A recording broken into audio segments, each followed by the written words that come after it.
this shit. This is my love song. Wait.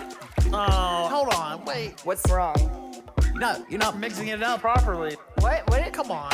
What do you mean? What you think? Oh, fuck. Damn it. Girl, come out of hiding. Because who the fuck would even go fly to Ireland when there's such a thing as Epstein Island, where you can get as much drugs, sex, and violence, and we can crash there, girl, that's decided. And you can hit the bathtub if you can find it. Yeah. The bar is open now, it's room drinks provided to every kid. Turn them all into some weird cross-gender hybrids. Am I short-sighted, or does your body look like a blind first-year college student designed it? I hope they put a zipper inside it. I only smash puss with a visible hymen, but I'm so excited. Girl, we can fuck rough. You'll never have half as many kids as I did with all the anxiety. Jacked off to your CNN shit. That was just impeccable timing. Look at the facts, dude. I got my battle scars. Luke, you got your axe. Boom! How y'all doing? Hope everyone is doing well. Welcome to another episode of the podcast. Today we have with us Budwinski. He is a longtime member of the clan. He is a Iron Man player, and he plays on multiple accounts. Really fun guy to talk to. Been with us for a while, and we're excited for what you'll have to hear today. As with every episode, we do giveaways. Make sure to like and subscribe. Follow the instructions on the page right here, and leave a conversation. And if I like it, I'll choose your comment. You win a bond next week. Also, we dropped new merch. We've got hats, we've got hoodies, we've got lots of cool shirts. Make sure to check it out if you want to support. And yeah, link is down in the description. Anyways, the winner of last week's giveaway is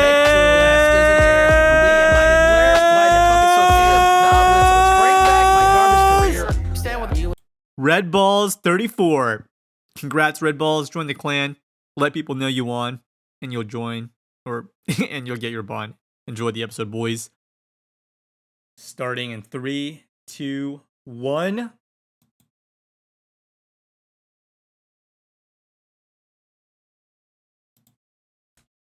You might have to turn on. Oh shit! Okay. I not have speaker on. My bad. Yeah. Well, I would hear you. Like I don't know, like your mic would work periodically, but I wouldn't hear anything. So Shit, my bad. I was like moving the phone around and whatever. So yeah, that's it. that's My bad. that's funny. Are you on the computer, or are you on the I have Discord on my mobile because my phone's mic is better than my regular. Okay. Yeah. This sounds a lot cleaner. Yeah, because I have like a shitty laptop too, and that's not very good. Camera microphones for the laptops are never good. Yeah. That's okay. Discord for the phone works pretty well, so we should be fine. Yeah. Yeah, but how's it going though? How's everything with your car? Oh, that's good. That's good. It was a simple fix. It was like 5 minutes, not even, of like actually doing work. What happened to it? The ignition coil was smoked, I guess. So coming home from work last night, my check engine light came on, started flashing. Oh. And I pulled into the driveway, started losing power, and then I like peep under the car, and like the part of the pipe with the catalytic converter is like glowing red. Oh. Yeah. So then I tried driving to my dad's garage this morning, actually, and then it just like lost power altogether. So like I ended up blowing the main fuse, but it was just the coil and the fuse. So it was like $100 and 5 minutes of work. That's pretty cool. So you just went to an auto shop, bought the part, and then just did it yourself? Yeah. Yeah. AutoZone. My dad's like a lifelong mechanic. So That's useful. yeah. Nice. That's pretty cool. My check engine light actually was on a couple days ago, and we went to AutoZone and they plugged it in and said it was the catalytic converter, and then like a couple hours later it just turned off. So my car is also really old. So I think Yeah. This is '02 Forester. My one before that was like a '95 Buick. So all I drive is like old shit. So Yeah, I think it's the thing with old cars. You just get these weird problems, right? And sometimes they're not even problems, it's just a sensor. But in your case, that sounds for real like that you was needed the to problem. replace That was something. the problem. That was a legit problem.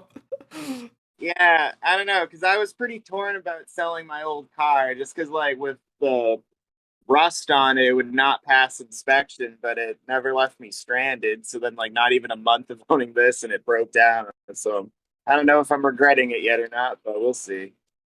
That's funny. Well, all the best wishes to the longevity of your new old You car is what it sounds right? like.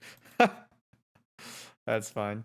Hey, well, Like, I thanks for being like, flexible, by the way. I appreciate, even though we had to change the time, we still made it happen and it works and your car works and everything's good. I've liked way too fucking much on this anyway, so it's about time I do it. Yeah. I'm excited to have you on, man. It's good stuff. Fine. It's been a long time coming. Yes. Well, why don't you go ahead and so what I've been doing is actually I before I join the call, I always start recording it so that way I can get a little bit more of the small talk into the conversation. I think it's a smoother transition. So, Yeah, definitely. yeah. So why don't you go ahead and introduce yourself? Just tell us about just who you are, where you're from, what you do, and how long have you been playing RuneScape for? Well, I'm in the channel as Budwinski, freshly known, I guess. Peyote Farmer before that. Lone Wolf Ox for a little bit on my like main account, and then fuck K-Hole Cowboy. That was Yes. a Yeah. that's a good name. You're a man of many names and Man, one that is very confusing for me at times because I remember meeting you I think as Lone Wolf Ox. And yeah, then that one was like day there was like a my K-hole account when I cowboy. was a kid, like fucking like 12 or like 11, 10, young, and that was my second RuneScape account, but I still have that name. Because my first one was like Rancor 293 or something.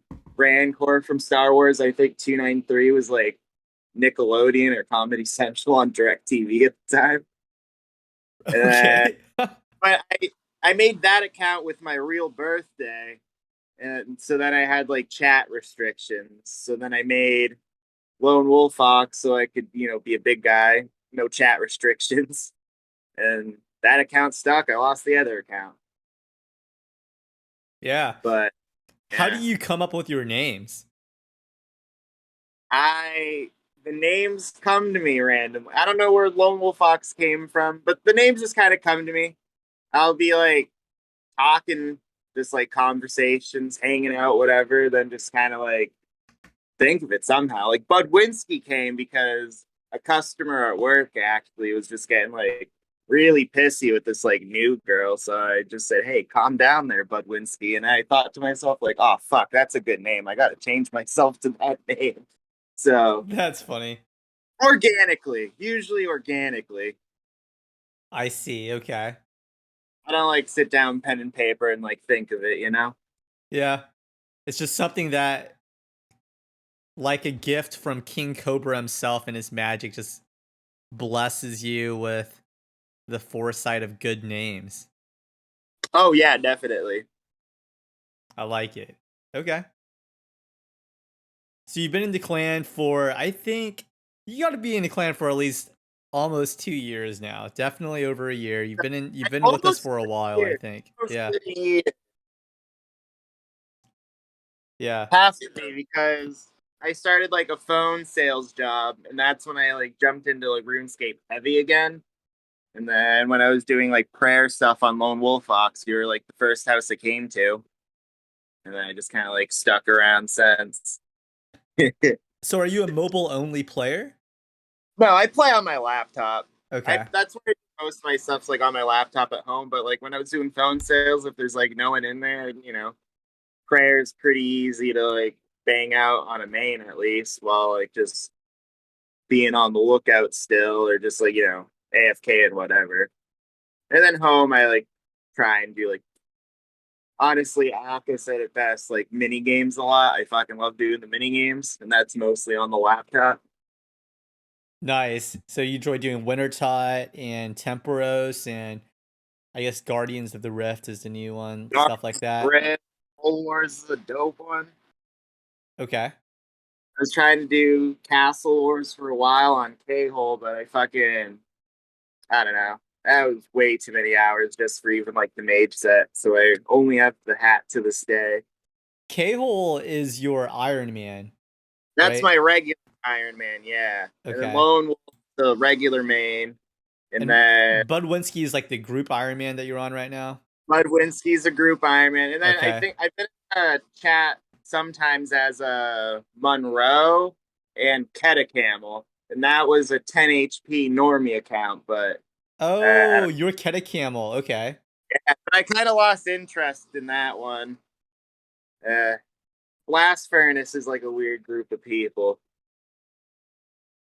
Yeah. Yeah. I've actually Yeah, never done that mini game before. But so if you do it for like a 10 HP, you don't do it on like the regular Blast Worlds. You like there's like its own Discord for it that's like tries to be pretty like secretive, and they like all like meet up for like one world because they have like a bot that does like the coal for it, and then everyone just sits there pumping on it. But then other clans will like come and break the machine so that people stop losing XP or start losing XP rather.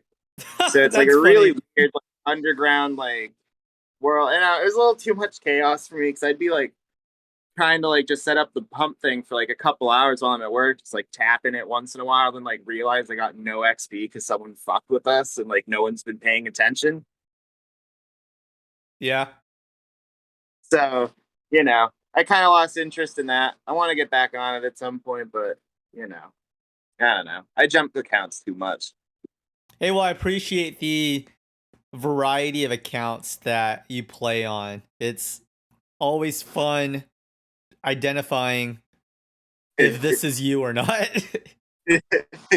Pretty much. Okay.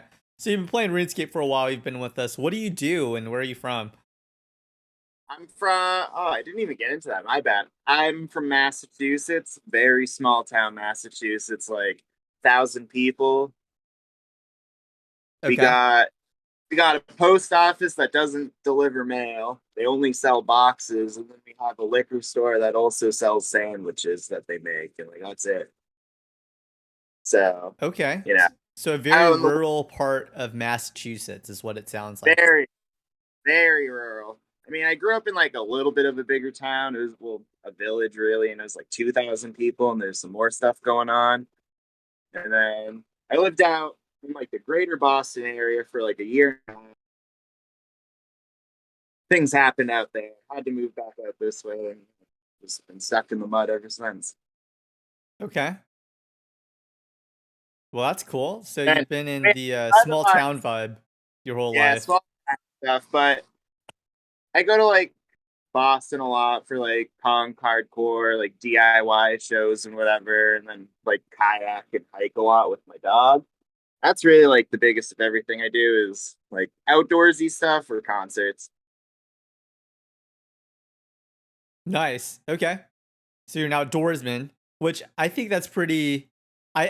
You always post pictures of your dog in the selfie section of Discord. So Always. yeah, He's too photogenic to not. The brindle's a really cool coat. he's a good looking dog. He's a nice dog to walk around. People get spooked by him though, because I don't know. I guess out here people still don't like pit bulls very much. But Oh, it's a pit bull. Okay, I didn't know he's like that. a pit mastiff mix or something like that. Okay. Huh. Well, he's a Yeah, cool dog. He looks very well behaved. you could sometimes he is. Women he's good with, men not always. Like he'll just like yap for a little bit, but then eventually he comes around and he's very sweet. But he listens to me at least. So that's all I really need, I guess. Nice. So you grew up in a small village, which you describe as like 2,000 people. and And then that's you probably like a bit above what it really is, but like up to 2000, yeah. okay, and then you lived in Upper Massachusetts for a little bit, but now you're back in a smaller town. Is that Yeah. just a place where you relocated to just for work, or? Now, I moved into like a house with friends out this way, so cheaper than living out in that area. Granted, I had a good deal when I lived out there, but I could not recreate it because like Concord, like one of the executives of like Coca-Cola like lives there. Like it's a pretty like expensive, or I don't know if he's executive of like all Coke or just like a regional thing. But you've probably seen on YouTube this girl Clara, like her dad, like a bunch of those kinds of people like come out from like the Concord area. But I had a cheap ass apartment for like 600 a month or something, where the rest of the place is like multi-million-dollar houses. But it was above a bar, but you know, it was cool. But then when shit kind of happened up there, this is probably like the second most affordable thing I could get to. So, you know, back out in the woods. Back to It's a where you go.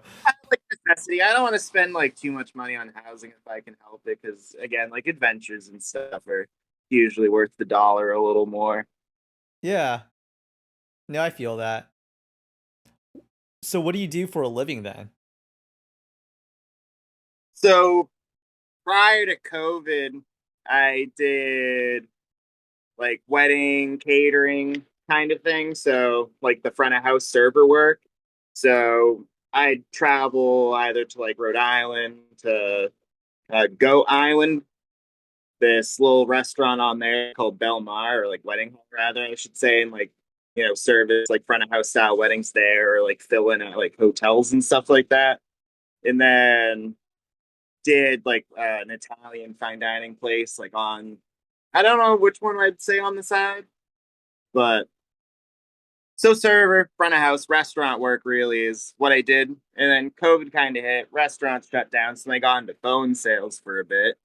Did Okay. phone sales for a while, and then now I've been just doing catering as like a, oh, it's almost like a DoorDash type of deal where they just like email me out like a schedule of like events I can take for the month, and then I can just pick up the ones I want to do. And then other than that, I do like digital online order fulfillment for Walmart. So I kind of just do those two things together. Oh, okay. Yeah. Nice. So you kind of do a lot of different jobs, from catering Yeah. to working in Restaurant digital stuff work. at Walmart.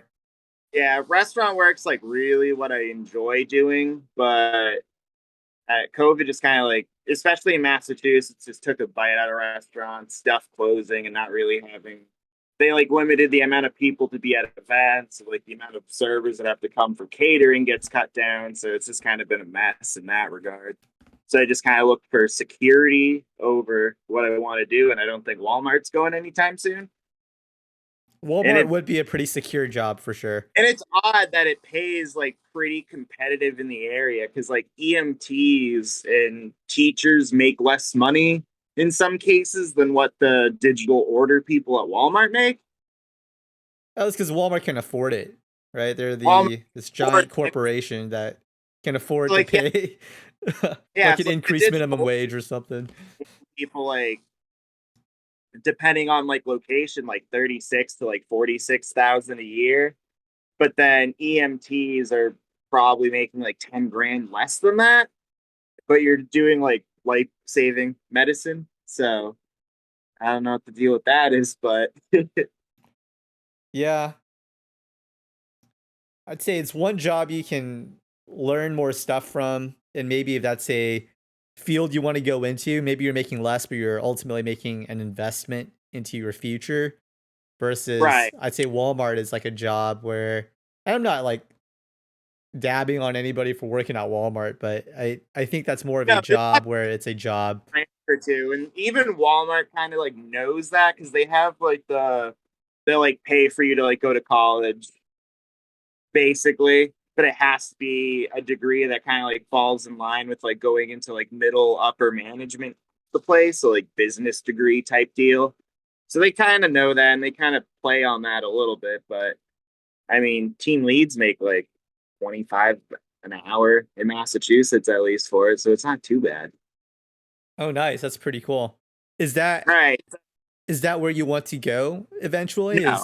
Okay. No, not not at all. I again like restaurants like really where I just want to like kind of get back into, but I want to save up money here, get back out into the Boston area, and then kind of just see what I can manage, see what I can make happen.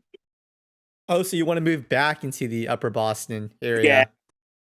So mostly for work, either in the Upper Boston or possibly Western Massachusetts. I don't know as much about it, but there's like a bunch of college towns and whatever out there. So I don't know if that would be a good move either.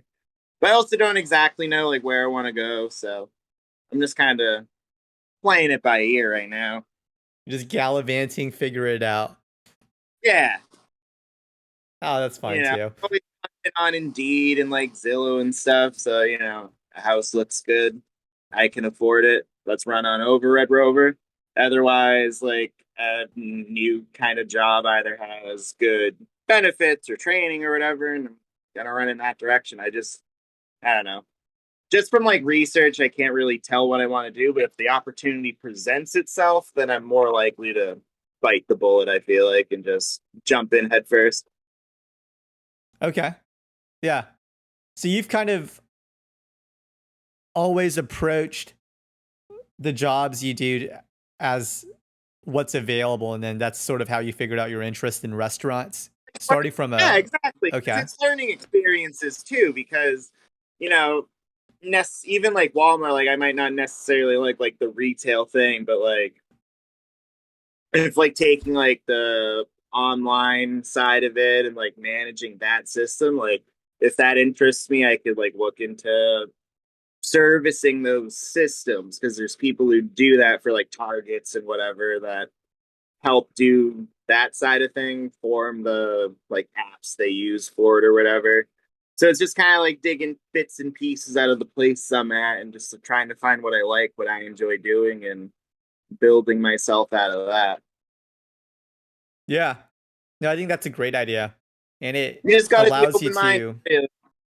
Yeah. Well, it allows you to form a niche for maybe some subspecialty you want to get into in the future, as well as you learn about Right. the tech side of what you're doing at Walmart, for example. There's probably something in there you could do, like specialty wise. Yeah, exactly. Because there's like the regional people that have very niche roles, and that's why they serve like 100 stores or whatever. Yeah. Okay. Nice. And then otherwise, I'd have just like, if things were like an idyllic world, I could just do it easy. An absinthe would be cool, or I don't know if that's what it's called, but making absinthe, that would be like a dream kind of like end goal would be cool. Doing like a distillery for that. Okay. Is that what you ultimately want to do in the future, is own your own absinthe making distillery? Business? Yeah, business. That was something that I like.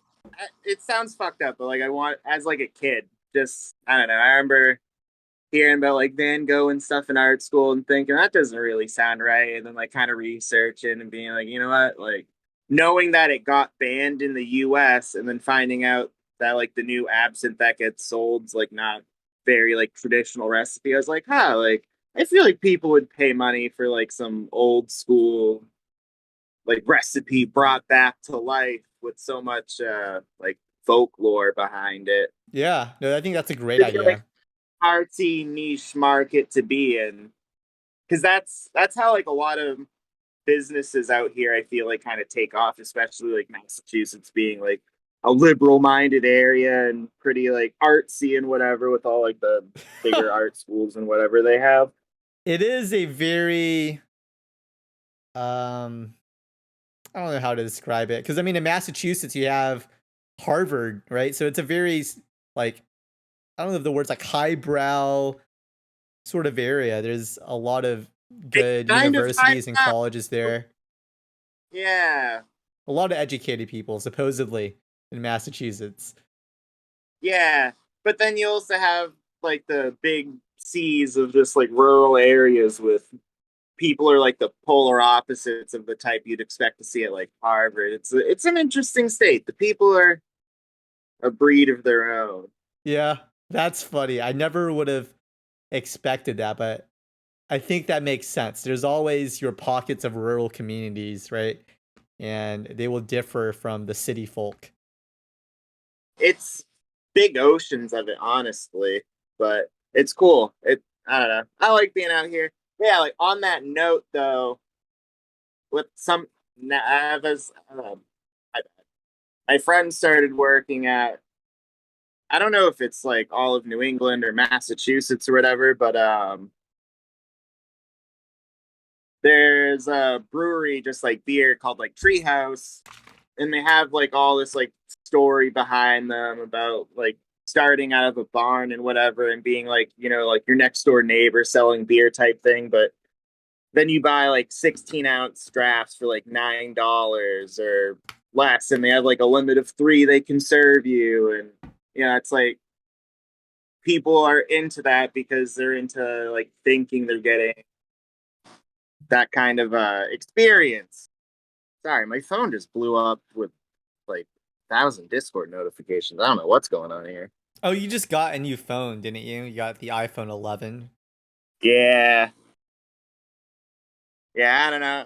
I've set up like hundreds of these things, but I don't exactly know how they work too well Yeah. post the setting up process. Like, I don't know if that's how to fix. That's fun. You could probably just there's some settings to like either turn off like notifications within Discord itself, or you could go to the settings and just disable notifications on your iPhone. But Yeah. yeah. But Well, yeah, so nice.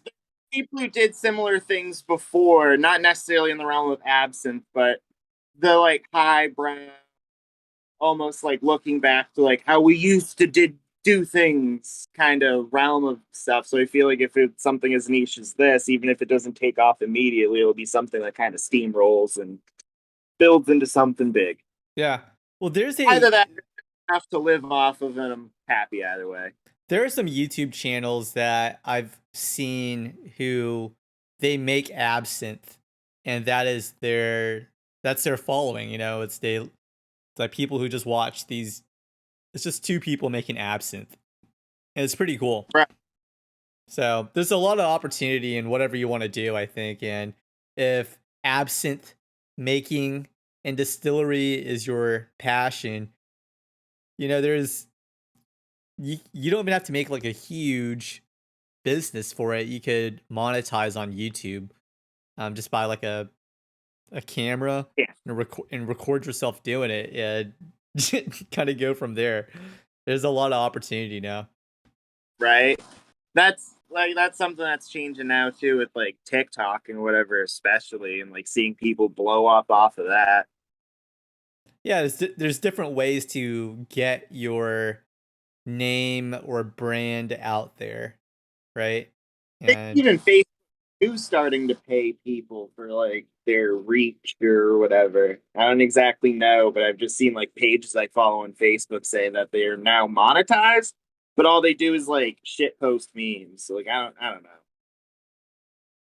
But hey, apparently that's the kind of monetization thing going on for pages. So yeah, it's just kind of what's garnering attention right now. I think it's the right. data that the social media companies want, and that's sort of like their little gold mine, right? It's like getting people's data and information and seeing what they're interested in so they can advertise to them. Right. Yeah. But hey, I'll abuse that, I guess, if I can in the end. Hey, it is what it is, right? Is make the best out of a bad situation. I guess that's what I've been saying this whole Discord chat. That's funny. Yeah, I think that's cool that you're interested in making absinthe, and I don't know too much about it, but that would be a very interesting path to go down and really get into, right? And it can Right. start off as something as like maybe I don't know if it can start off as a hobby, but maybe it can start off something small like that. And as you learn more, you can move on to doing it full time or something.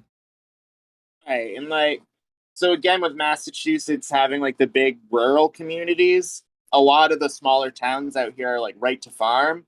And I guess a part of being right to farm is there's like a limit on it, but being able to sell like beer and wine off of your like quote unquote farm without a license, so even if I have to like start there or Re- something similar.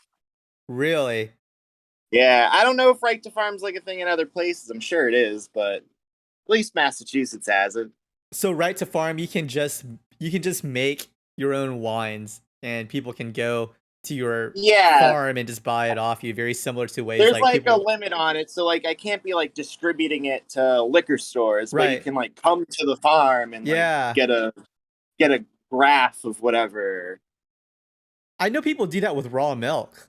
Like you can go to farms because they can't sell raw unpasteurized milk. It's I think it's federally you're not allowed to do that. But you can Yeah, go 'cause to they're the like, farm and buy the milk itself raw and unpasteurized. And I've thought about doing it a bunch of times because I've never had it before. But I'd be I'd down to be try it. interested. There's a meat market near me that sells it, Yeah. but I Well, haven't that's really cool. jumped in. Were you always interested in this? I would classify the self-sustainability, farming, homesteading community genre in the same vein of wanting to make your own absinthe and making your own wines. Were you always interested in that type of stuff? I don't know if it's necessarily in that realm, but I guess I cook a lot too. I don't really send pictures to the Discord, but I like grill a lot and just make like big like stews and dishes and whatever for camping. Yeah, And I cooking just with feel like Budwinski. food All and right. yeah, to me, like just like food and drinks, like my kind of form of like artistic release, I guess you would say. So, and instead of like painting, because I've like tried painting and it's fun, but I can't do anything. But I can at least cook something and see people know that it tastes good. So I guess that's kind of where more comes from is like the artistic outlet versus like homesteading. Because like I don't know, I don't got interest in like taking care of sheep and cows and stuff. My neighbor had horses when I was growing up, and he'd let me ride them if I'd like clean the barns and stuff for a day. And like honestly, I had no goddamn interest in that. But at least like the artsy side, and, like having fun with like the finished product eventually in the process, and kind of making it up as I go is more of the interest, I'd say. Yeah, you like adding things and seeing a finished product. Yeah, like food and beverage as an art versus as a survival tactic, I guess would be a odd way to put it, but I guess the way I'm putting it. No, I don't think that's odd. I think it's pretty normal. I mean, culinary school. I actually don't know anything about culinary school, but just just looking at the amount of bakeries and the stuff you can do with that, right? From cakes to Right. right, it is a form of art, I and it fucking hate baking. requires. I'm horrible at it. I baked like one cake that looks okay. And that's about it. If there's any form of cooking that I like, I think it's baking. I think that's a lot of fun. I just don't like It's cleaning up. difficult to me. I don't know. Cleaning up's horrible, and Yeah. blessed for like those aluminum sheet pans, but I got like a Dutch oven, like a cast iron Dutch oven. And it honestly, like you see like A those Dutch oven? TikToks or whatever of people cleaning cast iron, and it looks so like therapeutic, but I fucking hate it. It's such a pain in the ass. What is a Dutch oven? I thought that's when you fart underneath like the sheets and you like subdue your wife under it. What's Well, why that's called the Dutch oven is because since you're like putting the sheet down, you're like containing all the heat and smell and shit. So that the Dutch oven's basically that. It's like a heavy pot, I guess you would say. Uh, okay? pretty dark. It's, So it's it's kind just of a like, regular like oven. a saucepan type deal. It's like a mini oven that normally you'd heat it with fire, but obviously if you have like a regular oven, you can just put it in a regular oven and cooking Interesting. that, right? So a Dutch oven is just a smaller oven. Basically, but you normally would like put it over an external heating source. Oh, okay, okay. And like that would be your oven because you could like do like cakes and stuff in it. There's like lazy cakes you'll like see people doing it and other things I'm sure. But I do like stews and like like those tacos you see on TikTok where they like dip it in with I don't know why I said dick. That's fucking weird. Where they dip it in Dick it in. with all like the juices and whatever. They have like all like the juices like making that. I can't even pronounce what it's called, like Bara. I don't know. I don't pronounce it. I'm not gonna pretend.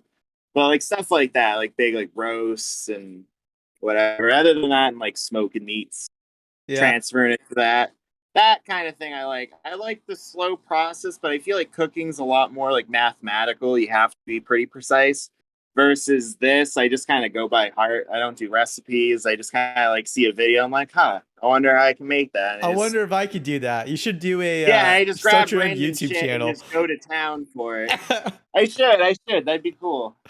Yeah. You should do a collab with Cobra and see what I'm telling concoction you, or I'm 24, so 6 years from now, if he's still kicking around, like I want to do my dirty 30 doing a fucking Cobra cooking video. I think Cobra will still be around. He's aging. He's certainly not aging like fine wine, that's for sure. People say he ages in dog years, but I think I'd say I think he'll be around. it's like that shit bottle of wine that you get from a wedding, and then you just kind of like put it in your basement, and like the cork's rotting into the bottle, but like it's still drinkable if you really needed to drink something. Yeah. Good enough. I don't know if Cobra's food is good enough. I don't know if I would. I've tried. So, yesterday I met up with my buddies and we made some food and we discussed the plan of execution of what we're gonna do with this person, our Yeah, own yeah, little yeah, king yeah. cobra that we know, right? Who we believe to be committing fraud. So we're turning him in. We all decided that's what's gonna happen. And but anyways, he is a king cobra guy himself. He's actually 30. But he's like one He's of the homeboys. He sounds like he's doing some dirty shit. Not that Cobes don't do some dirty shit, but I'd still have a beer with Cobes. I don't know if I'd have a beer with that little gremlin. I non ironically say Cobra is the better man, and I think it's become apparent now because at least Cobra is not committing fraud and lying to Hey, everybody. He is I mean, he's shit. the He more posts genuine ones guy. up on Etsy. They sell in like 30 minutes, and he ships them out. I mean, he lies about like his phone getting hit by a truck, but you know. Oh, you saw that? Yes. Oh, dude, that's so funny. He said his phone got ran over by a truck, and then a couple Like, minutes later, he apologizes for lying to his fans. and he's done that in the past before too. Like when he said that fucking sex doll got stolen out of his apartment, but he like fucking ripped it up. Yeah, he just spurred out on it and stabbed it a bunch of times. So like, but it's not really like fraud. I guess like that's what people hear. I don't know. I don't know what the difference is, but I like to cut a cobra's jib more than the Oh six yeah, figure bandit over yeah. here. Well, this guy that we know is, without getting into too much detail, he is a uh, alleged disabled veteran, but he's lying about how he got there and the events surrounding his supposed disability, which he claims is PTSD. It's considered stolen valor. Have you ever heard of that before? Oh, so he's not a veteran? He is a veteran, but he's lying about his story to get VA disability benefits. So he's a normal Okay. I functioning get what you're person. putting down. Yeah, so he's normal, he's functioning, but he's just lazy and he's stealing money from the government. so that he doesn't have to work. And he's lying to his friends, his family. He's just degenerating as a human because of it, and you got to think, if you live your life and your whole life is around this lie, what type of person would you become? You get worse than Cobra. He's a lolcow though. Like, you gotta think about it. Like, Cobra might like fib about shit here and there, but then he blesses us with his channel. that's true. Yeah, this guy is so lazy He he wouldn't even start provides his own some channel. kind of value, even if most people don't understand it. Like, he provides some kind of value. Yeah, I mean, at the very least, value and entertainment to us, right? Right, like he does his like wand bullshit and whatever. Like, he's trying. Yeah, yeah. No, at least we can appreciate Cobra.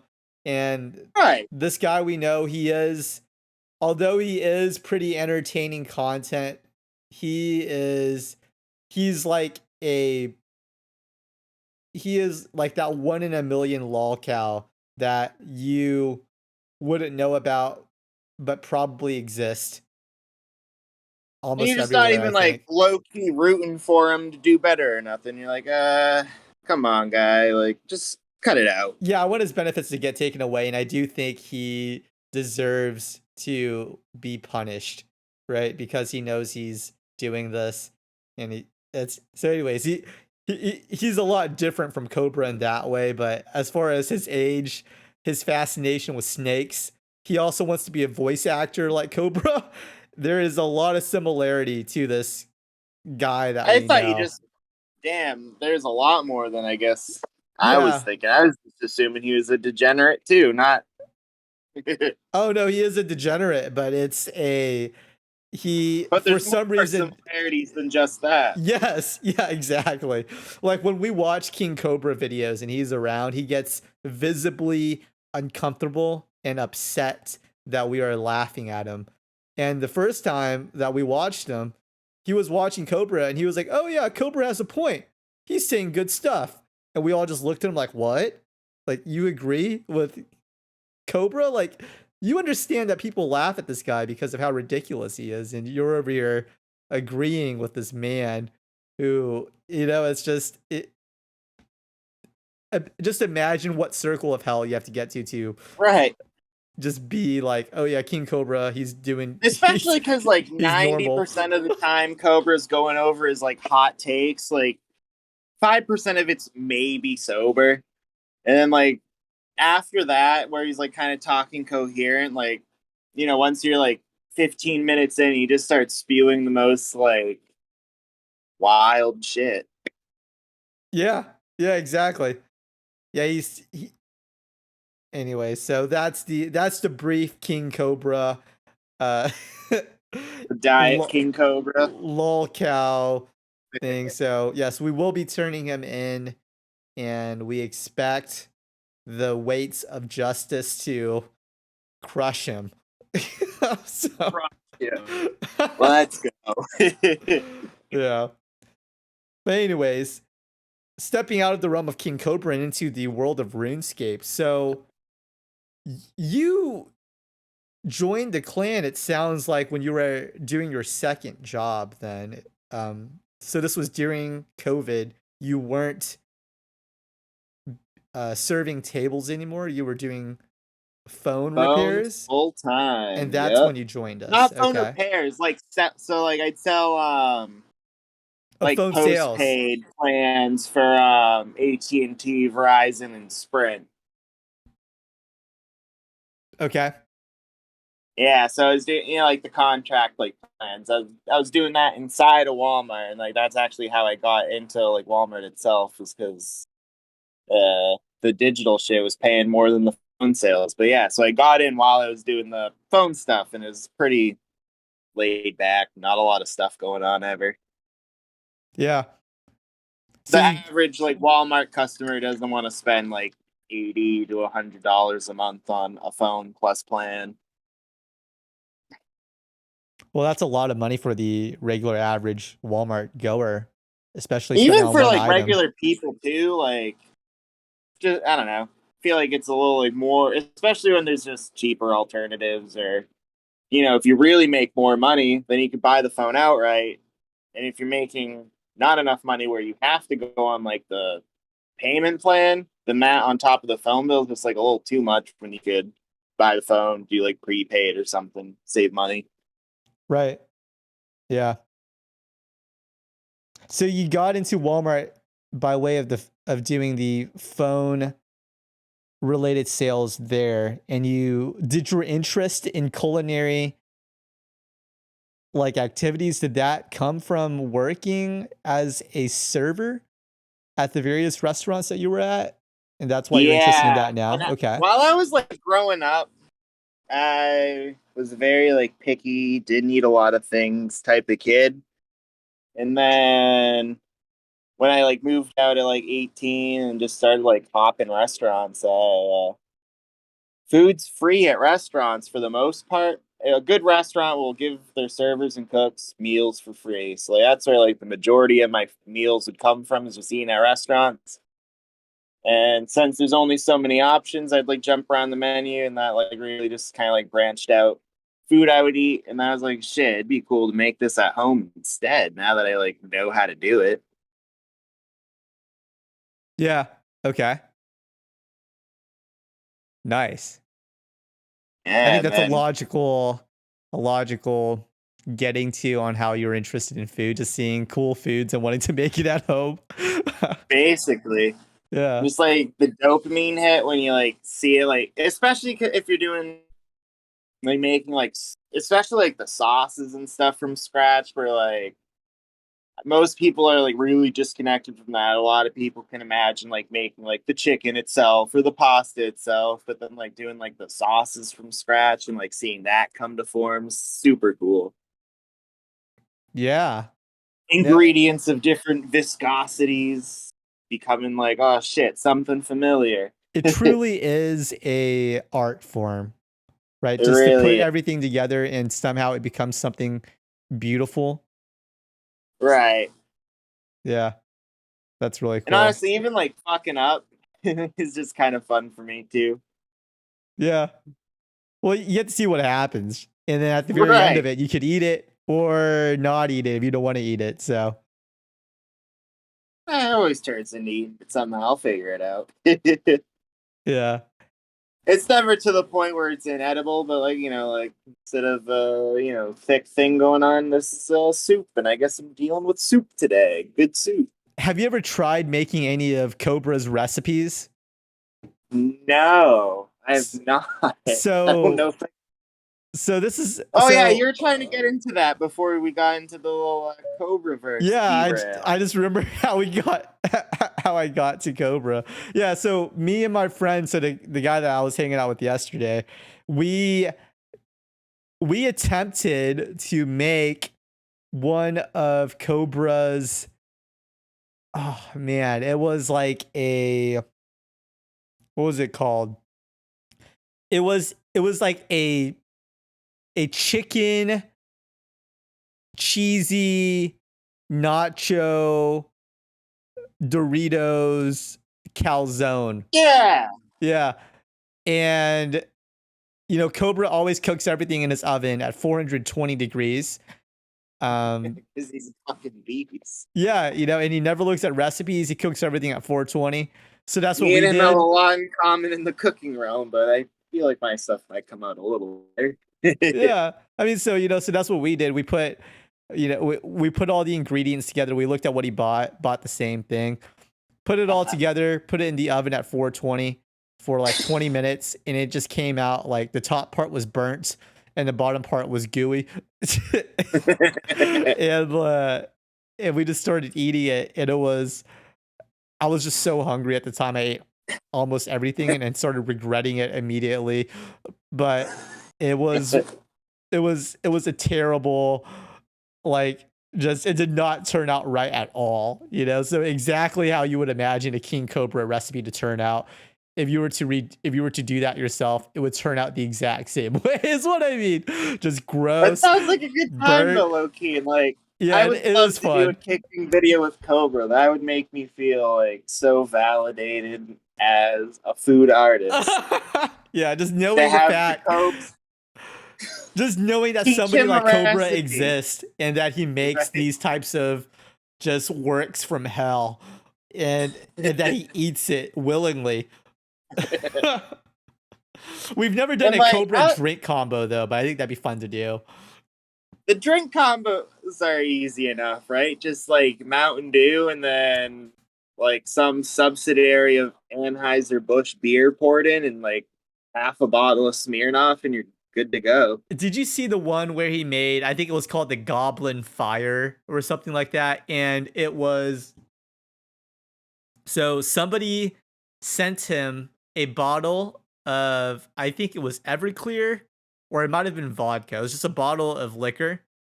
And they also sent him this cotton candy flavored macaroni and cheese. But Cobra ended up using the macaroni for something else. So all he had left was the packet of cotton candy flavored macaroni cheese. So instead of using that, you know, to, I don't know, try making macaroni cheese cotton candy flavored, he used the he used a powder from that packet and just threw it into the bottle of liquor, and then he shook it up and drank it. That's fucking disgusting, but Yeah. kinda Absolutely horrendous that a grown man would do something like that. And you know, when Cobra drinks alcohol, he doesn't like it at all.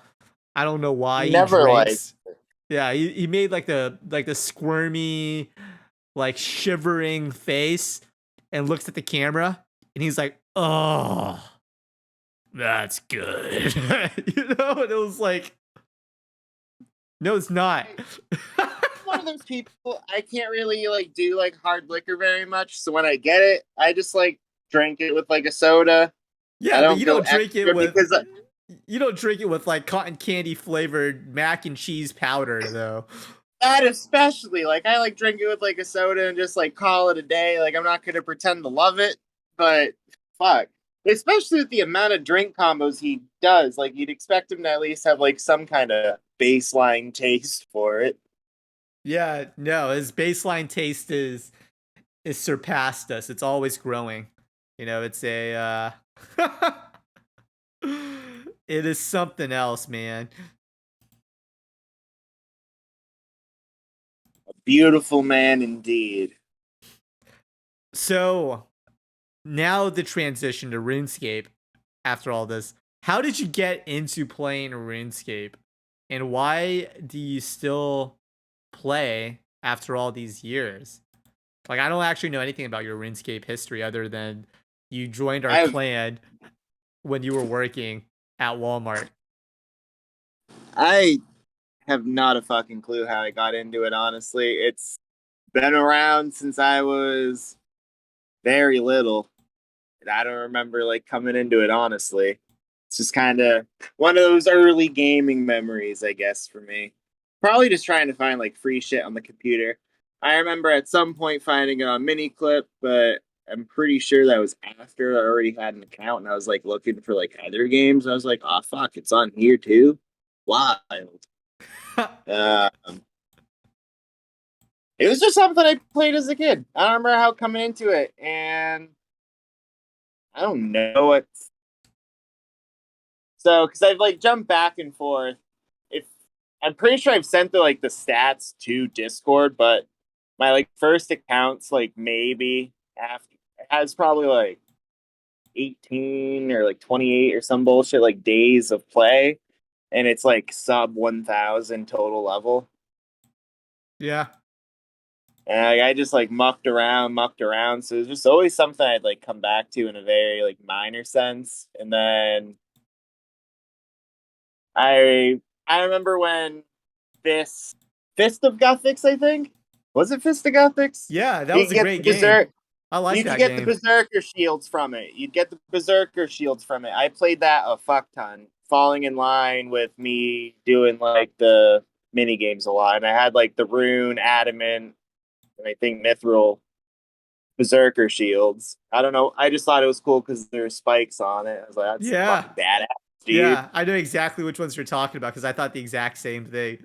I don't know what they did in comparison to the kite shields, but it was cool as fuck. So I did it. And then Evolution of Combat came out. I had no idea what the fuck was going on. I didn't play forever. And then Old School came out.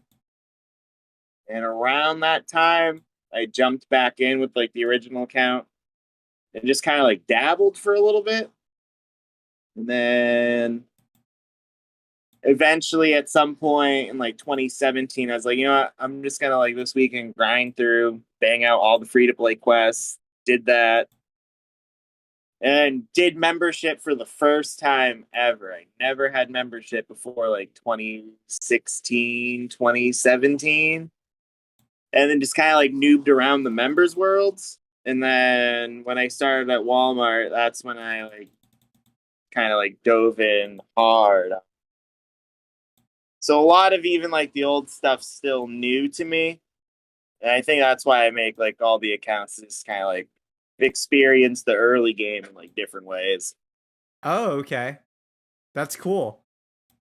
Yeah, it's like free to play thousands and thousands of hours, but like membership is like still relatively new to me. Like I've never like quest caped or anything. Yeah, I mean, I was the same way. I didn't get members until OSRS came out. And this was like towards the end of my college is when I actually started playing it. I think right when mobile came out is when I tried out RuneScape with members. I fibbed a little bit before like Old School and all that. I did have membership for like 7 days, but someone at like the West Varrock Bank like gave me their fucking account. And then there was like 7 days of membership. And then on like the 5th day, they like changed the password again. So I had like minimal experience with random members' armor, like not knowing what the fuck is going on. Like I remember just like running around everywhere with like the Larupia hunter outfit or whatever. And like a granite shield and a whip that was in the bank. I was like, yep, this is fucking badass. Like I could be like this if my parents paid for my membership. And then the account got reclaimed. Yeah. I probably like tried like thinking I'd like grind it hella or something like that, you know, and then like just, you know, get some free XP going, but I had no idea what was going on. Yeah. Yeah, that's funny. Yeah, when I played RuneScape as a kid, it was always in free to play because my parents never paid for any membership and didn't want to. They just didn't trust putting their credit card information online, I guess. Yeah. But free to play was a blast growing up. Like everybody that I played RuneScape with that I knew of in real life, most of them were free to play. Yeah, it has to be. I feel like most people, not most people, I feel like a good amount of like school kids were. I don't get. My parents weren't about buying the membership because they're like, oh, I could just buy you a game outright and you like have it. Oh yes, yeah. The subscription culture was brand new at the time as well, right? You never subscribed to anything; you always there's like paid a handful of other games that were subscription. That was like Final Fantasy 11 and like World of Warcraft, private servers on Phantasy Star Online. It was just all like older people shit. And since my parents weren't like gamers in that regard, they're just like, no. Imagine if RuneScape, instead of being a free-to-play game, it was just you bought the game and you owned it, but it was an online game. Right, like if like That'd Skyrim cool. had multiplayer or something like that. But it'd be completely different and there wouldn't be as much content as there is now. And like MMOs are different and the quality of the content over time is typically better on an MMO versus like the lifespan of a single player game or even like a game as a service or whatever they call it. Yeah. Well, just because MMOs have the money coming in monthly, and I play a lot of JRPGs you've seen. So What do you play? like Final Fantasy 11 and Okay. 14 are like the highest selling Final Fantasies, and not necessarily because of the amount of people playing them. Granted, 14 just became like the highest selling Final Fantasy, but that's besides the point. Even 11's higher selling in dollar value versus player count than a lot of Final Fantasy, just because you pay for it monthly. Right. Yeah. There's always money coming in. Right. You're getting $15 a month forever. And these games have service lives of 15 years plus. You know, what is it, like 15 times 60 being God, what am I doing? Being what? $900. So like 50, you're spending like $900 a year on a game. Or not on a game. Why did I do 60? I don't know. I'm lost in La La Land. Oh, 5. So like 5 years you make $900. That is more than you're getting from other games and a similar lifespan Yeah. from one person. But there's also more of like an upkeep you have to do with online games as well. You have to have a server and people to manage it, fix bugs and glitches versus a game you just buy and pay for, right? Well, typically like servers aren't managed by the company themselves to begin with. And then the bugs is just part of them working on it month to month. Yeah. Because like the game's code connects you to the server, and then those servers are usually rented to the companies, not like the companies having their own. And that's why like EA shuts off games after so long, because they just cost money to keep running, because they don't keep getting money for those games. I did not know that. Huh. Does that make sense? So you think like online games are where the money's at, with like an online subscription based game that may be of lesser quality than a full game that you buy and you own? The online model is the more moneymaker in the end because of the subscription. Well, I mean, Final Fantasy is really like the only place I know like of a game company having an MMO and a regular game, other than maybe like Fantasy Star, but I don't know anything about Fantasy Star. Fantasy Store, yeah. That's So cool. just like comparing for like what I know and the sales numbers about it, maybe, but it's also different experiences for like different people. Right. Where like, And also how subscription, popular the like, game is and how long it yeah, remains that's also relevant as another well. thing, is that MMOs can just fall completely on their fucking face and be gone forever. Yeah. Versus, I was watching a video like a couple months ago, and they were talking about how the quality of games has decreased since the normalizing of game updates on consoles.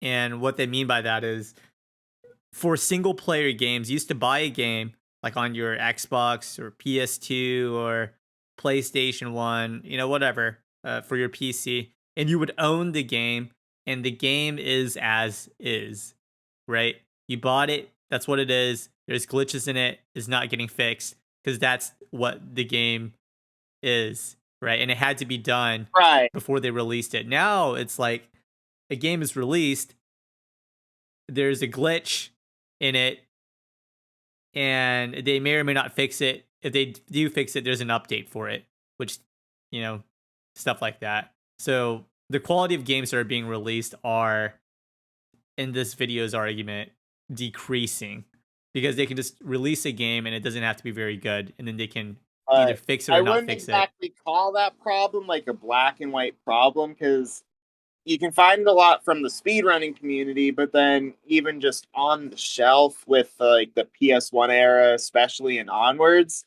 is that typically like the first press of games would have more glitches, and they would fix them and then repress the game and ship it out, but they wouldn't call it like another order update or whatever, another like version update. Yeah. So And I think you'll that's see only like, relevant oh, for like if like this cart ends in like these serial numbers, you can like do specific speed run glitches with it, or easier to see with the PS1 era. The greatest hits of games were typically updated versions of the previous and sold at a cheaper discount so more people would buy it. And that would be the version more people would know. So it'd be like the finished product would be what people know.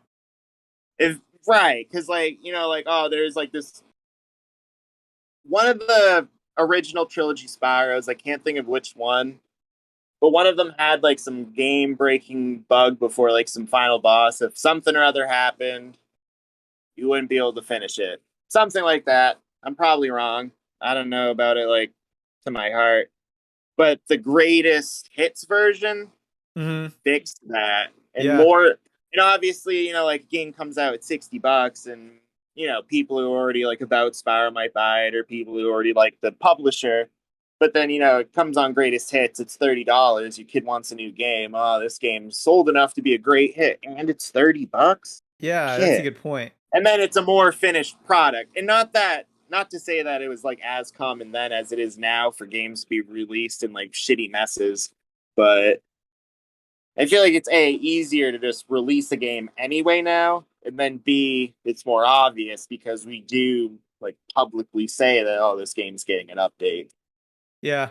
Well, also the things with greatest hits, like I was into Kingdom Hearts growing up, and I Yeah. had the greatest hits. Um, and there was actually a thing called Final Mix as well, and Yeah. you would get like extra ending cutscenes and maybe some merch or something if you were to get like the final hits, Japanese English dub version of Kingdom Hearts, Yeah. right? And but yeah, but those are all single player games now. I think a lot of the updates now for game bugs are more for multiplayer games, right? I don't know.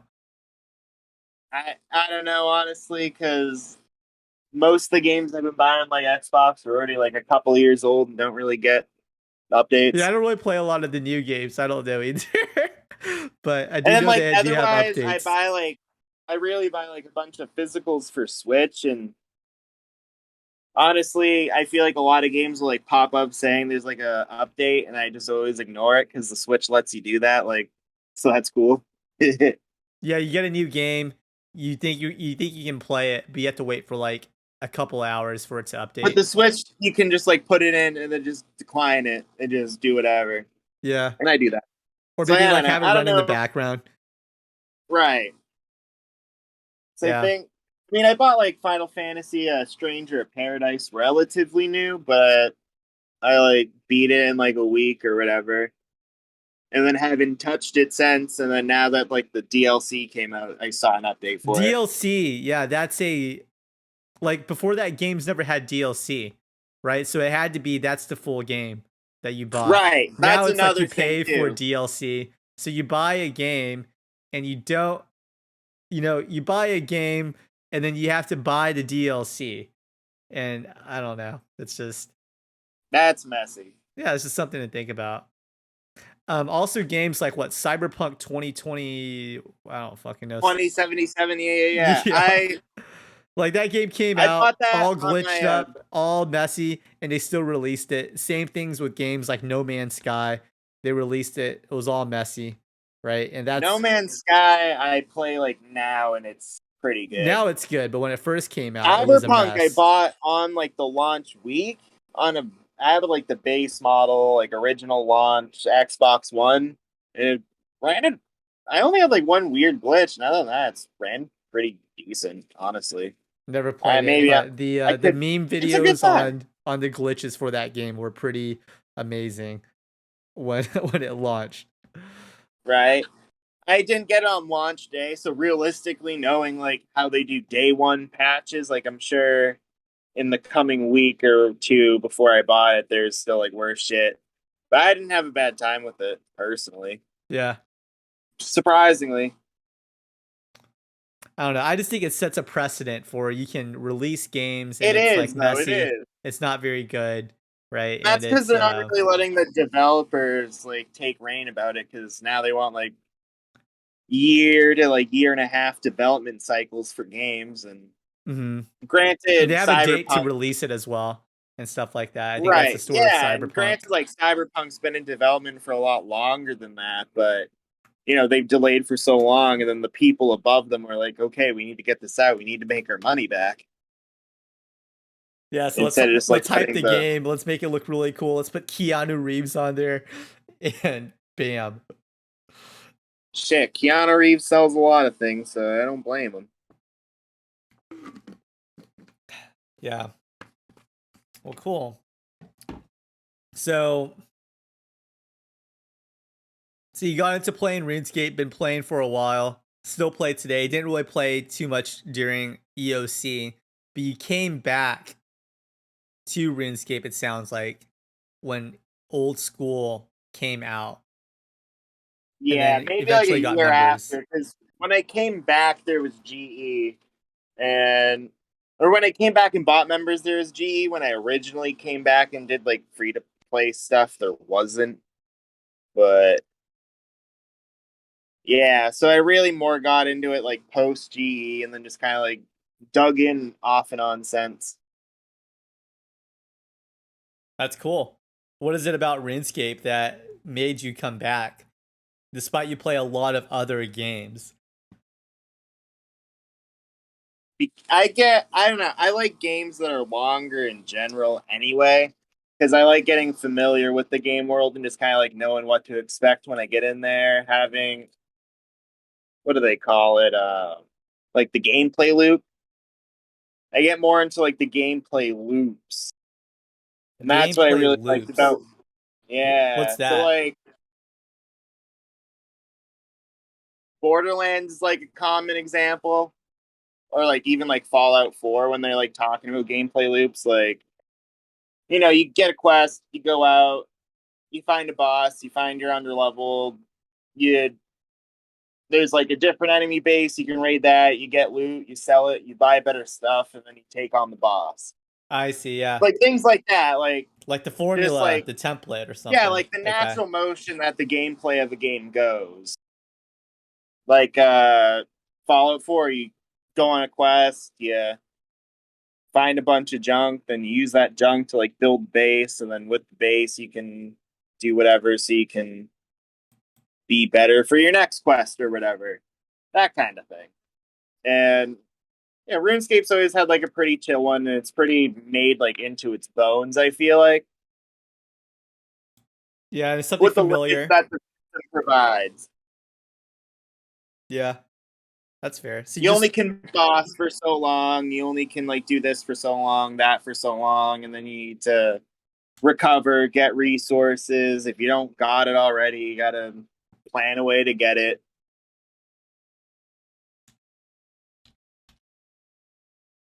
nice. Yeah. Yeah, I'd say RuneScape has a pretty good variety of things you can do. So whatever loop that you're currently interested in based on the skill, you could always switch it up a little bit and it becomes like a different game in Right. some ways. Yeah. And that's really it. I like games with big time sinks. I like just being like familiar with the worlds, and not not that I don't like learning things, but already like having knowing the ground I'm standing on. Yeah, it's just something familiar, something you can build Right. upon. Yeah. I get it. That's cool. Okay. And you've been here ever since, is what it sounds like, and we're glad to have Hey, you. it's just another yeah. After finding your house, and then I just kind of like stuck in there, and that's it. I didn't really. I had like tried to like join like other like cat channels or whatever, and then just like always left because it was either like quiet or just I don't know. I did again like that's the same thing with familiarity. It's like, oh, didn't know the people, like I already kind of knew like the ins and outs of the Workless of back then at the very least, and then so I like seeing like the loop of how y'all cats interacted with each other. The loop of the clan. Yeah. Right? I'd say the clan has a pretty the loop would be you join in as a new person, and you either are You either start the bullshit or you are the receiver of it, and that's yeah about that. yeah that and you have to like the environment as well, and that's why you stay, right? It's like you like the conversations or just the people, and that's the loop. Somebody else joins in, and there's it starts off again, That's and what I really like. That's what I'm there for. Is not necessarily for like the steady loop, but when the new people come and just like seeing how they try and like wiggle themselves in. yeah, the uncomfortable situations is. That that's the fun part. I don't know. So for you, what keeps you coming back to RuneScape? Is it just the sheer familiarity of these loops, or is Right, it? basically. I mean, I play like a lot of like slower JRPGs and stuff anyway, as is. So that's just, and I always like that. Like, the just big worlds. Let's go do some bullshit for a while, and be better as a part of it. A lot of it is familiarity, then a lot of it's just like really enjoying just like the RPG mechanic, just looting, grinding. Is there a is there like a certain level or phase in the game that you really enjoy, and that's why you like to start new accounts and play on different Ironmans? Yes, I would once probably once you pass like the 500 like total level point. I mean, I guess it depends on what levels you level up, obviously, but for the most part, I just do a bunch of quests in the beginning just to get some base levels going, just so I don't have to like grind a lot of the early game stuff. And then, once you're around like 30s and most skills, and the game really opens up with more quests you can jump into, and then more, it's like mini games you can start getting into. Really, when the options for the odd training methods come up, that's kind of like when I get into, because then I start them off differently. Yeah. Like the regular Iron Man was actually originally made because me and this kid that I worked with originally made hardcores, and then we're gonna PvP like after like 2 weeks. Like, we had like money down on it, like $10 or something. Like, whoever loses, you A, lose your status, and then B, lose fucking $10. Bad day. And then after like 2 weeks, I got him. I'm pretty sure I was in the clan when that happened too. That I ended up losing my hardcore because of the fucking dragons and Soul Wars dungeon. Isle of Souls or whatever. Oh, okay, okay. But yeah. So like the kind of like earlier games really what I enjoy. Once you start making multiple things open for you, and then Right. just kind of being able to make your path from there. Because I feel like for the most part, like up to 30 and most skills, a relatively concrete way to go about it. But then once you get there and like weird quests start opening up and weird mini games and whatever, not necessarily like meta stuff to do, but just find a loop that works for you and go for it. I like your description of loops, and I've never heard of that before, but I like I like how you apply it to interacting with games. And RuneScape is one of those games where, I mean, the fact that there is like multiple Iron Man modes, you can play the same game, but you can play it differently, Right. and it is a completely different type of game at that point. And there's so many things you can do. I just think it's so neat. I asked I about the mean, multiple accounts because I know there's a lot of people that play on multiple accounts, and they have multiple accounts that they play on at different times. Maybe not all at once, but so. so the group iron was because I like got my partner like relatively interested. Said like have her like, I need to run to the bathroom, or I gotta like flip food or whatever. just do this thing for me. And then after a while of just, making them help me, I was like, hey, when group Ironman was coming, I'm like, okay, this is like the perfect time. Like, let's go, like, make your own account. Let's do the group thing. And the only reason I made this like my main account now over the other one is because I got the beaver pet at like 30 something woodcutting. And I Oh, was like, nice. shit, I'm stuck here now. Yeah, like this is it. So I was like, okay, so now, like, the other one I still touch from time to time, but just not as much. Yeah. Yeah. Well, that's cool. You ever thought about making an Ultimate Iron Man though? Kind of. I've talked to Aka a little bit in the group chat. I feel like I'd get it once I get into it, but I feel like it might just be a little, like, too much for what I want to do. I like hoarding stuff. My bank's always pretty full. Yeah. Maybe it'd be a good lesson in letting go, but I don't know. You said a good lesson in letting go. That'd be funny to approach different Iron Man modes and see what the peak virtue of each mode is and Well, what you because like learn. regular Iron Man and whatever is like relatively. I'm just not using the GE basically. Yeah. That's fine because I again like I already play like Final Fantasy X's a pretty common one that people try and like 100%, and you just gotta like grind dumb enemies to try and get certain items so you can upgrade armors. So I'm like used to doing that because you can't just buy the shit from the shop. So kind of same thing here, but but Ultimate's just different because that means like if I can't figure out a way to store this thing, I just gotta drop it and be done with it. Yeah, well, it seems like the Iron Man modes, it goes Ultimate's back just a to, completely different thing. well, Iron's like when RuneScape first came out, I don't think they had a bank like the very first RuneScape yeah. concept, right? It was Well, the just you had an original RuneScape inventory like and no did bank. have a bank, but it was only for your gold. Oh. Because if you died, you'd lose your shit. But you could put your money in the bank, and then your money's safe because that's what a bank does. Hold your money. Oh, that's pretty And then cool. but then later on, it like end up like holding items because otherwise you just have people like liquidating their items just so they could put all the gold to like try and buy it later, and people would merch their stuff back to them and whatever at like higher prices.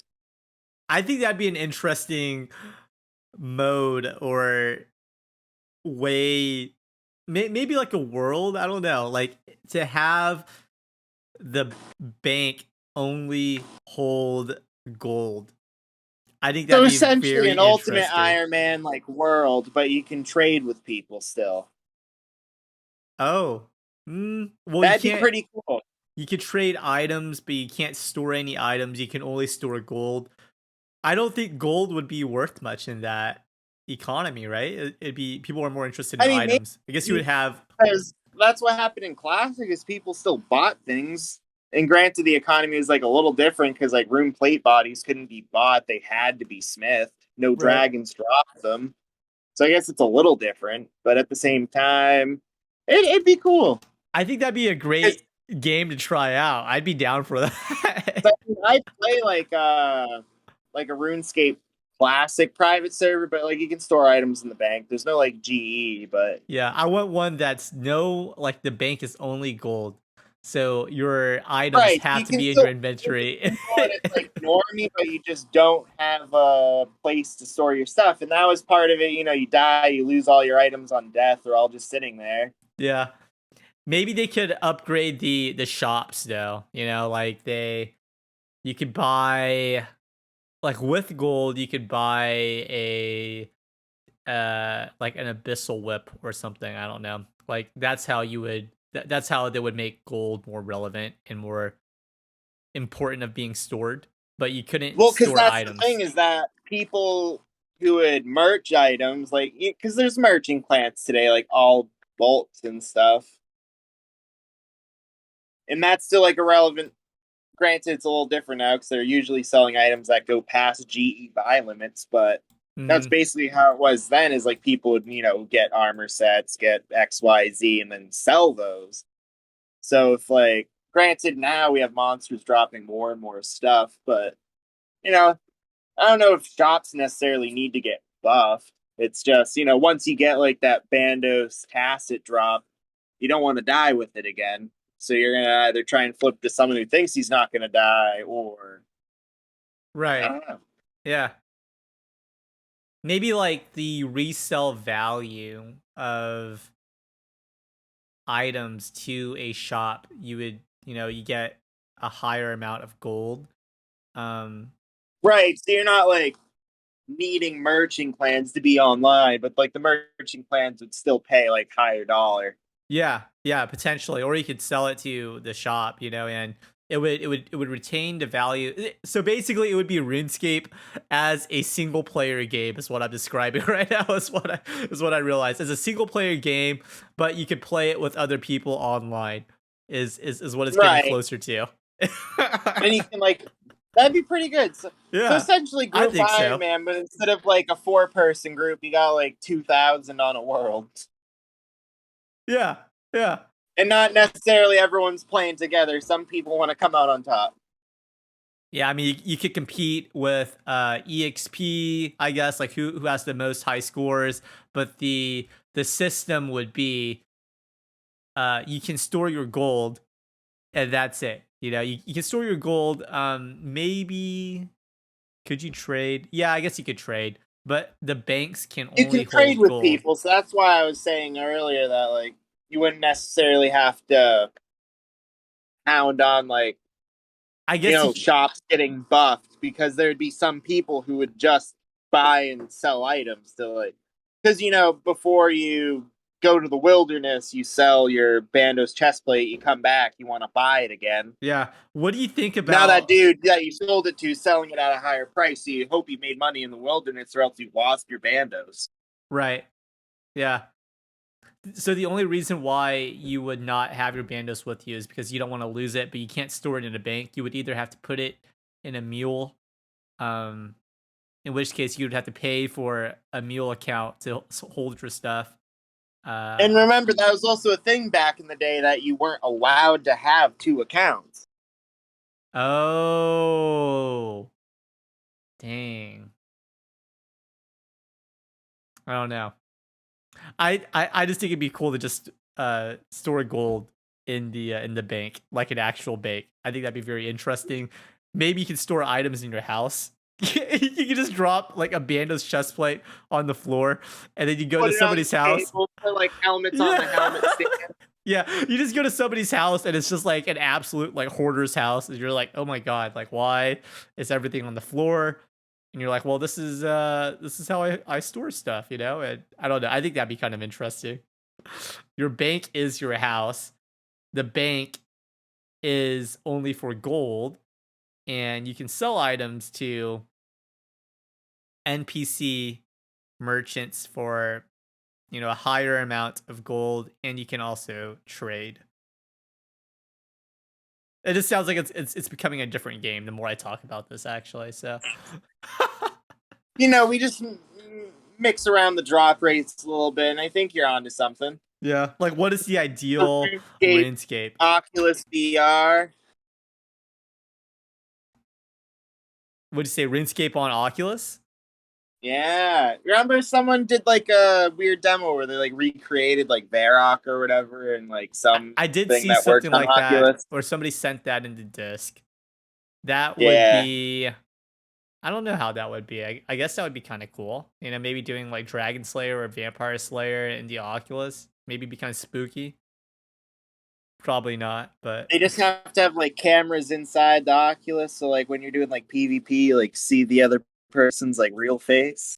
I'd be down for a RuneScape, a RuneScape maybe live theme park or something. And it's like you have the VR headset on, but there is like they're blowing smoke at you. The chair is moving, and that's how you're immersed into it. So it's That'd be VR pretty cool. and there's and there's like shit being blown at you in real life, like your chair is moving. When you get hit, your chair kind of leans back and it vibrates, stuff like that. That'd be dope. That'd be a good time. Yeah, yeah. Oh, that's funny. All right, well, Budwinski, it was good having you on. I'm gonna start wrapping it up. I see InstaZone is in the call. I don't know how long he's been here though, but I'll unmute Oh, him. he's been here like the whole time. He's Well, more or less. I He was saw like him out a couple leave. times, but yeah, Well, he left for a little bit, came back. excellent. I think he's doing something. But I unmuted InstaZone. I unmuted you if you want to ask or make any comments. Hey guys, yeah, I'm here. I had to drive for a little bit, go to the store, but I'm back. Oh shit! What's up, buddy? Hey, I don't know. I had a few, you know me, Workless. I always like jot a bunch of stuff down. I tagged you in something because you were interested in that loop stuff, but Yeah, I'm looking at it I right guess now I'll in the just, gnome chat. That's cool. I guess I'll just go through and order what I wrote. Not like very logical now, but you know, so now it's gonna sound like all over the place, but.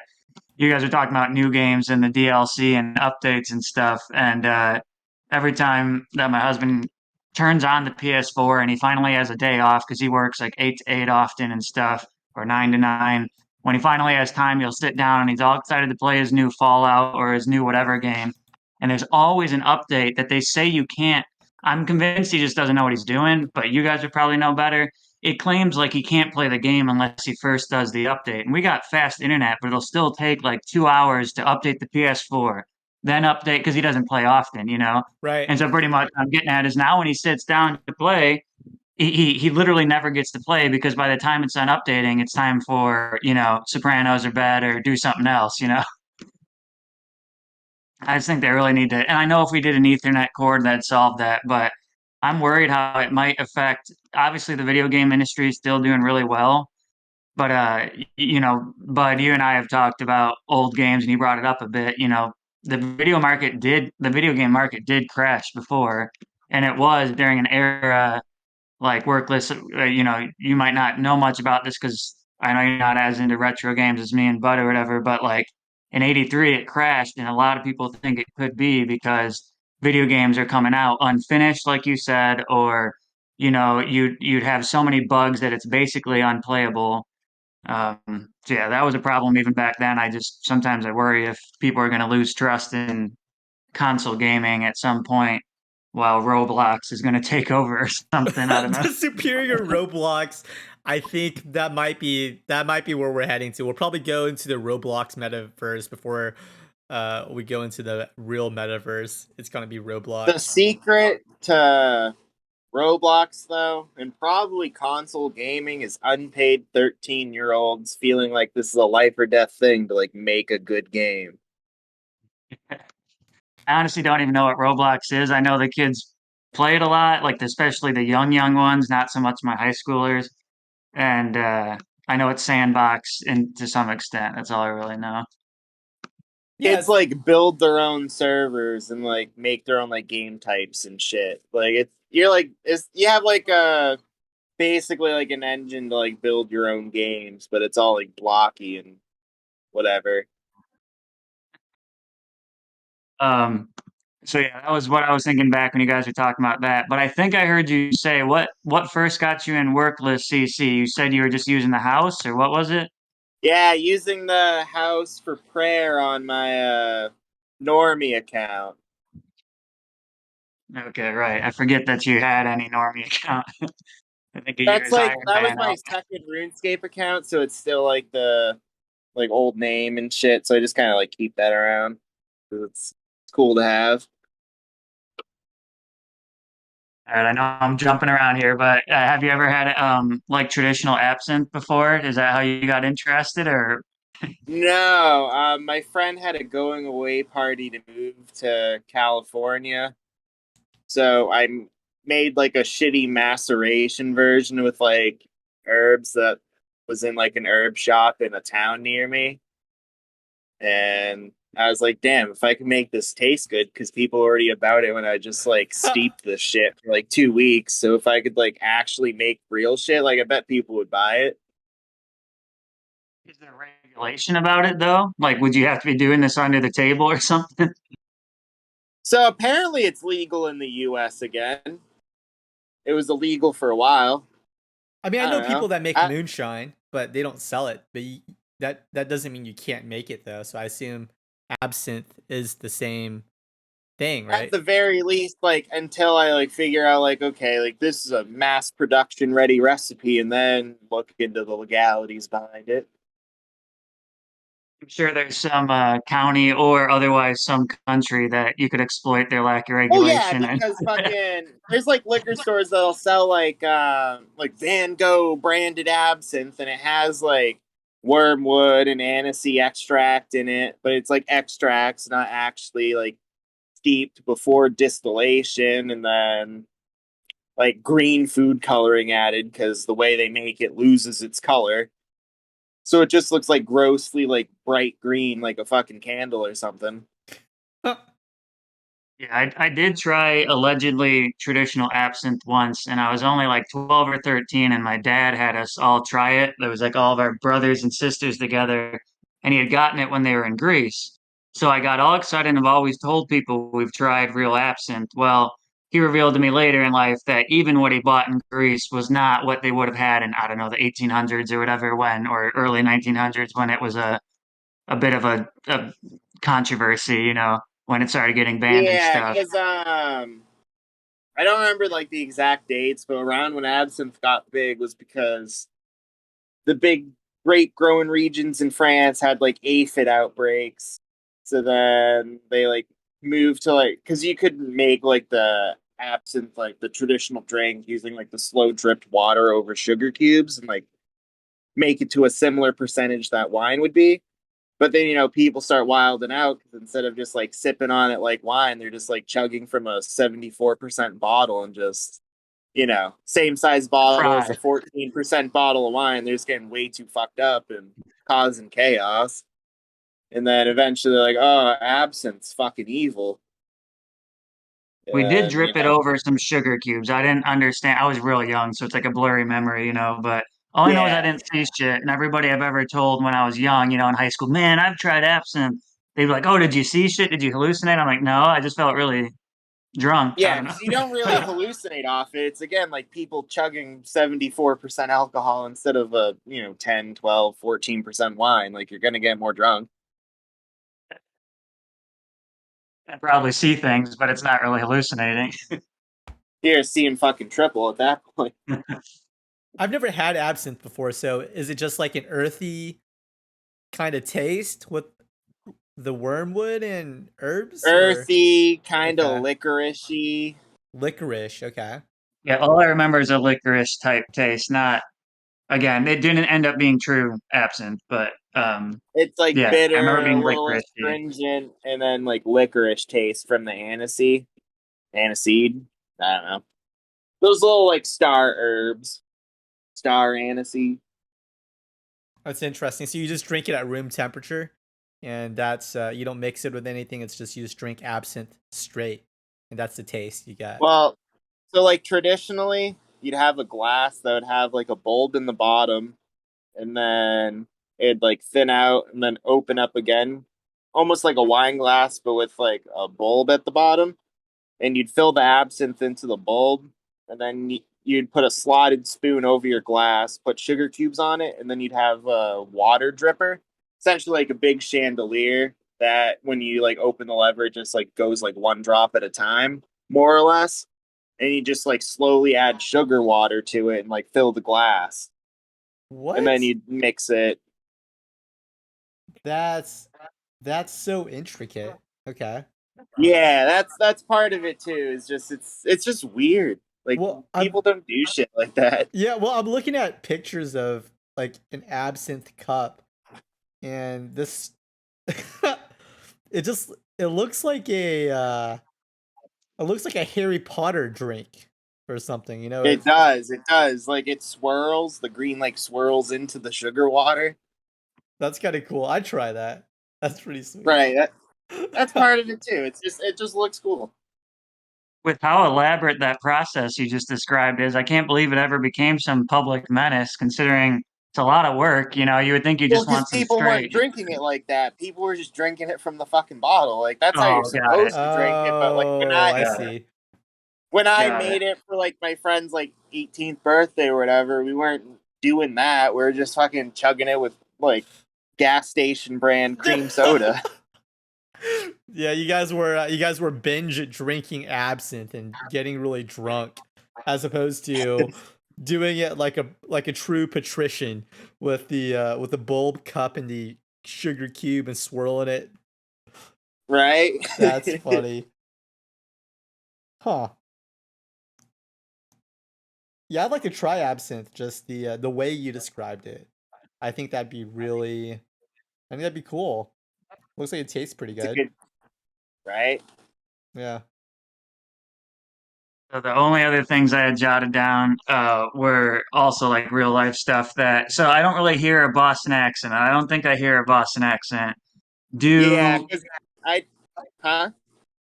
do people have that in most of Massachusetts, or is it really just isolated somehow to the city or something? It's like isolated to mostly the Weird. Boston area. And then like stragglers kind of come out with it, and sometimes some people will talk often and like have it come out, but there's different accents kind of depending on like what part of Massachusetts you're in, I'd say. 'Cause But from what I'm hearing, you reminded me of my buddy who's from upstate New York, and then she basically when we talked, she had the same accent, quote unquote, as me here in the Midwest. You know, she said they call it like a Great Lakes thing, but I don't know. I feel like it's probably something akin to that. I hear something in there, but it ain't Boston. But It ain't and then the only Boston. other the only other thing I was gonna say is like you mentioned rural Massachusetts, and all my life I always thought I knew Vermont gets country and stuff, and outside of New York City, New York does. But I always thought Massachusetts, Rhode Island, and Connecticut were like pure urban areas and suburban until I visited my buddy in Rhode Island, which you mentioned already. But she had just the most like beautiful, cozy. Like it wasn't even necessarily a suburb; it was like a small town feel, like you were talking about. I And thought I was those, gonna hate my visit there because I hate cities, but I loved my Rhode Island visit. It was beautiful. That's pretty cool. yeah, not very. It's weird. It's a cool place. I like it. That's why I haven't left yet. I want to leave one day, but Massachusetts is cool. It's got a lot to offer. Where would you go if you left? Florida? Either Vermont or Oregon, W- probably. You would go to the interesting. Why would you go to Oregon? The hipster rural areas. So I have a good chunk of friends that I met from a music festival a few years back, and that one like visited Oh, for music something or festivals other. like Coachella or Bonnaroo, like stuff like No, it's that. like a smaller thing. It's a smaller thing. Okay. Probably like 2,000 people like attend or whatever. The one that I was at's called Wormtown, Okay. but it's in Wormtown. like Western Massachusetts, like a 3 to 4 day thing, relatively small. But then, so yeah, so a few friends I made there, like one visited Oregon for like some show or whatever, and I was like, shit, I like it out here. And like a couple months later moved, and then since then, like a bunch of others moved. So I was like, if people are liking it, I'd probably be about it. Try it out. And otherwise, Vermont, I've like vacationed in Vermont, like stay in like Airbnbs and like weird rural parts of the state and just like go kick rocks, see what's going on. Vermont would be dope, and also they are very pro gun, from how I They understand it. are, and It's that's like, cool. yeah, although it's like a very liberal democratic state, Bernie Sanders, who lives there, will never campaign on anti-gun legislation because everybody in Vermont owns guns. I think that's Because really it's neat. so rural up there that people just need guns. A lot of people are like farmers and shit up there, Yeah. have big properties. They're And then still like like the the real. capital city is like small as hell. Montpelier, it's super small.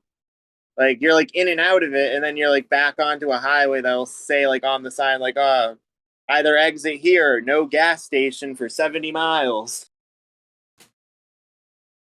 Yeah, that's my kind of people, the right mix. Although not, I don't know. You use the word Democrat with it, although I think they actually have a pretty strong Republican base, but it's just not really how about this? They don't fit their political party's platform really well of either party. Yeah. No. Vermont's an oddball state. They just kind of like Um, do things the way they want to do it, and that's about it. and Vermont would be cool. you keep mentioning music and stuff. Do you play at all, or do you just like going to shows? I dabble in stuff. That's about it. I'm not very. I don't really play anything like to a knowledgeable level, but like I have friends who'll just like jam, and I'll like like tap around on like the washboard or like try and learn like a bass line or something. The washboard. What is the washboard? What does that mean when you say that? A washboard, like clothing washboard? Yeah, but no, like, so you would just like play on a washboard? Yeah, you put like Yeah, that's a banjo common picks on your instrument. fingertips, and then you can like tap and rub, and it makes like cool sounds. Workless isn't as into music as we are, but Well, I play piano, but I didn't know that you could do that with a banjo and a Yeah, washboard, that's I like a guess. traditional U.S. thing, like that, and like gut bucket basses, where you have just like like a big old like wash tub, flip it on its butt end. You take like a big broom pole and just like big string, put it to the bottom with like a washer nut on the other end of it inside the bucket, and you thump it. It makes like a good old bass line, stuff like that. It's like traditional Americana shit. Oh, okay, I see. Okay, I understand what you're saying now. But a lot of like That's the funny. small shows I see out here, like punk bands will do like acoustic like guitar and wash tub basses and like washboards instead of drums and stuff. It's cool. It's an interesting scene. That's pretty sweet. Okay. Yeah, it's kind of like sort of folky, Yeah, like how it's like like what how they used to like make music back then. but then like mixing it with like like punk from like the 80s, 90s. There's a lot of that out here. It's pretty cool. yeah, workless. There's a phrase even of folk punk. Not that that's exactly what we're describing, but yeah, it's funny you use the word folk because folk punk That was is huge when I was basically growing what up. I'm describing is like folk punk being like a big thing out this way. But Yeah. Well, you were just describing some very I guess I guess in this case they would be very traditional instruments in the US, but I just never yeah, heard of them before. well, you gotta think about it. If you're just like poor and traveling, like you don't gotta plug any of that into an amp. Right. You can busk and sound just like you do on a stage because you don't have an amp. You don't need an amp. Yeah, you just like carry the whatever you have in your traveling band back in the 1800s and you could, sing Dixie's Right? Land or I'm a Good But Old then they're Rebel all or like something. stinky. They're all like stinky anarchists, though workless. Yeah. DIY and stuff. I'm about it. I think that's pretty sweet. I'm glad that you Oh, do I that. know. I've always been a part of that community. I'm too old now. I don't go anywhere. I go to shows, but you keep it up. But I remember how cool those shows actually were. I'm just being goofy, making fun of it. No, it's a good time. And it's good that humor is a part of that, just like the clan. You can make fun of But yourself, kind of community. oh, it's fucking silly. It's goofy, but like the people, it's what makes it fun. I like it. All right. Well, cool. Anything else you got, InstaZone? Nope, nope, that was it. All right. Well, we'll start wrapping it up. Budwinski, thanks for coming on. What words of wisdom or general life advice could you share with our audience today? And that'll be a wrap. Damn, that's a horrible question to try and leave this on. Uh, don't take things too serious, I guess, in that regard. Do what you got to do. Hang out, have fun, look for the fun. You'll miss it if you don't. Okay. I like it. Don't take I things too like it. serious and Have fun. If you don't, if you don't do the fun when you can, you'll regret it when you can't do it at all. Excellent. Words of wisdom from Budwinski himself. Well, thanks for coming on. I appreciate it. Thank you, InstaZone, for listening live. And thanks for listening, everybody. That's it. Live and direct. All right. Bye, guys. There are baby fucking blood drinkers ruining your internet. Dude, that's so funny. I just started the recording right when you said that, but okay.